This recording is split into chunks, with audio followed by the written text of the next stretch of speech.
sa aking paligid, parang ilog na bulok. Mga buhayan naka-Amerika na sa kapangyarihan ay lunod. Ang ngiti ay plastic, ang salita'y may lason. Kumakain sa bangkay ng bayan, di na nahiyang hayagan. Nakataliyang mga kakamay natin sa tanikala ng takot. Habang sila'y naghahari sa dinilim na kanilang ininukit ang kaba ng bayan. Parang lukong na walang alaman, pinagkakitaan, pinaglalaruan ng mga hungkad na kaluluwa at katawan. Mga nino sa Kapitolyo, kayo mga halima.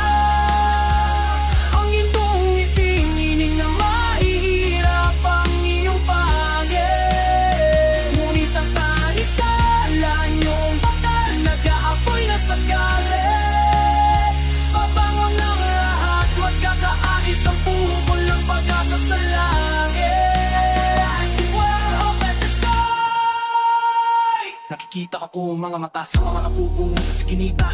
May apoy na at pinamamalayan ang pinapag-asa na sumisipto. Bawat piso na ninakaw, isang kandilang sinitihan. Huwag kasinungalingan, martiyong pumigaw sa naturihan. Tignan nyo aming palad, wala na mga bunang mapagpag na damdamin at nagipukol sa inyong mga pinto. Hanggang nga sa tuwing mawasak din kami ang multo sa inyong mga bangko. Kami ang boses sa inyong mga konsyensya, ang agos ng pagbabago. Di nyo na mapipigil